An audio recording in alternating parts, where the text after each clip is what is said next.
पुरुषोत्तम मास महात्म्य अध्याय 9। सूत जी बोले, तदनंतर विस्मय से युक्त नारद मुनि ने मेधावी ऋषि की कन्या का अद्भुत वृतांत पूछा। नारद जी बोले, हे मुनि, उस तपोवन में मेधावी की कन्या ने बाद में क्या किया और किस मुनि श्रेष्ठ ने उसके साथ विवाह किया? श्री नारायण बोले, अपने पिता को स्मरण करते करते और बराबर शोक करते करते उस घर में कुछ काल उस कन्या का व्यतीत हुआ। युद्ध से भ्रष्ट हुई हरिणी की तरह घबराई शून्य घर में रहने वाली, दुख रूप अग्नि से उठी हुई भाप द्वारा बहते हुए अश्रु नेत्र वाली, जलते हुए हृत कमल वाली, दुख से प्रतिक्षण गर्म श्वास लेने वाली, अति दीना गिरी हुई सर्पिणी की तरह अपने घर में संगरुद्ध अपने दुख को सोचती और दुख से मुक्त होने के उपाय को न देखती हुई उस कृशोदरी को उसके शुभ भविष्य की प्रेरणा से सांत्वना देने के लिए उस वन में अपनी इच्छा से ही पर क्रोधी, जिनको देखने से ही इंद्र भयभीत होते हैं, ऐसे जटा से व्याप्त साक्षात शंकर के समान भगवान दुर्वासा ऋषि आए। हे नारद, भगवान कृष्ण ने राजा युधिष्ठिर से कहा कि हे राजेंद्र, वह दुर्वासा आए जिसको कि आपकी माता कुंती ने बालापन में प्रसन्न किया था। तब उन सुपूजित महर्षि ने देवताओं को आकर्षण करने वाली विद्या उन्हें दी। और हे भोपाल, जिन्होंने सब देवताओं से नमस्कार किए जाने वाले मुझको भी रुक्मिणी के साथ रथ में बैलों की जगह जोता। दुर्वासा को बैठाकर रथ खींचते हुए जब हम दोनों मार्ग चलने लगे, तब चलते चलते मार्ग में अति तीव्र प्यास से सूख गए।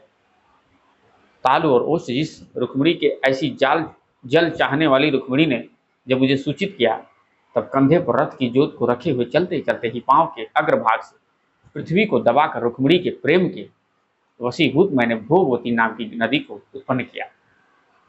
तब वही भोगवती ऊपर से बहने लगी। अनंतर उसी के जल से हे महाराज, रुक्मिणी की प्यास को मैंने बुझाया। इस प्रकार रुक्मिणी की प्यास का बुझना देख उस क्षण अग्नि की तरह दुर्वासा क्रोध से जलने लगे और प्रलय की अग्नि के समान उठकर दुर्वासा ने शाप दिया। बोले, बड़ा आश्चर्य है हे श्री कृष्ण, रुक्मिणी तुमको सदा अत्यंत प्रिय है, अतः स्त्री के प्रेम से युक्त तुमने मेरी अवज्ञा कर अपना महत्व दिखलाते हुए इस प्रकार से उसे पानी पिलाया, अतः तुम दोनों का वियोग होगा। इस प्रकार उन्होंने शाप दिया था कि हे युधिष्ठिर, वही यह दुर्वासा मुनि है, साक्षात रुद्र के अंश से उत्पन्न दूसरे काल रुद्र की तरह महर्षि अत्रि के उग्र तप रूप कल्प वृक्ष के दिव्य फल, पतिव्रताओं के सिर के रत्न, अनुसुईया भगवती के गर्भ से उत्पन्न अत्यंत मेधा युक्त दुर्वासा नाम के ऋषि, अनेक तीर्थों के जल से भीगी हुई जटा से भूषित सिर वाले साक्षात तपोमूर्ति दुर्वासा ऋषि को आते देखकर कन्या ने शोक सागर से निकलकर धैर्य से मुनि के चरणों में प्रार्थना की। प्रार्थना करने के बाद जैसे वाल्मीकि ऋषि को जानकी अपने आश्रय में लाई थी, वैसे ही यह भी दुर्वासा को अपने घर में लाकर अर्घ पाद्य और विविध प्रकार के जंगली फलों और पुष्पों से स्वागत के लिए आज्ञा लेकर आदर पूर्वक पूजन कर तदनंतर हे राजन, यह बाला बोली। कन्या बोली, हे महाभाग, हे अत्रि कुल के सूर्य, आपको प्रणाम है। हे साधु, मेरी अभाग्या के घर में आज आपका शुभ आगमन कैसे हुआ? हे मुनि, आपके आगमन से आज मेरा भाग्योदय हुआ है, अथवा मेरे पिता के पुण्य के प्रवाह से प्रेरित मुझे सांत्वना देने के लिए ही आप मुनि सत्तम आए हैं। आप जैसे महात्माओं के पांव की धूल जो है वह तीर्थ रूप है, उस धूल का स्पर्श करने वाली मैं अपना जन्म आज सफल कर सकी। आज मेरा व्रत भी सफल है। आप जैसे पुण्य आत्मा के जो मुझे आज दर्शन हुए, अतः आज मेरा उत्पन्न होना और मेरा पुण्य सफल है। ऐसा कहकर वह कन्या दुर्वासा के सामने चुपचाप खड़ी हो गई।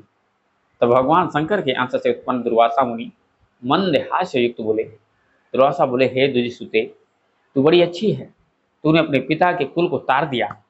यह मेधावी ऋषि के तप का फल है जो उन्हें तेरी ऐसी कन्या उत्पन्न हुई।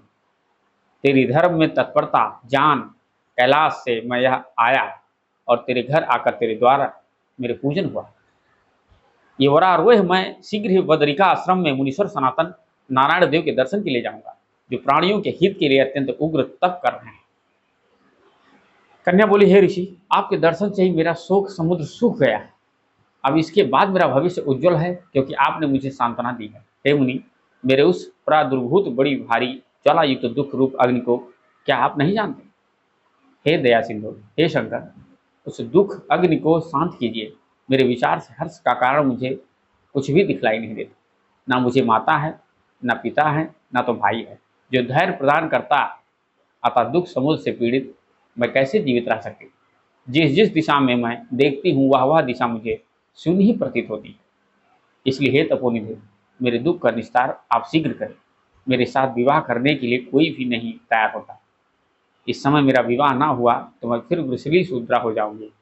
यह मुझे बड़ा भय है। इसी भय से न मुझे निद्रा आती है और न भोजन में मेरी रुचि होती है। हे ब्राह्मण, अब मैं शीघ्र ही मरने वाली हूँ। यह मेरा इस समय निश्चय है। ऐसा कहकर आंसू बहाती हुई कन्या दुर्वासा के सामने चुप हो गई। तब दुर्वासा कन्या का दुख दूर करने का उपाय सोचने लगी।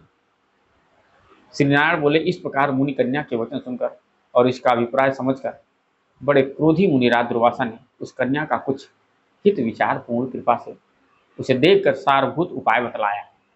इस प्रकार पुरुषोत्तम मास का 9वां अध्याय समाप्त। जय जय श्री राम।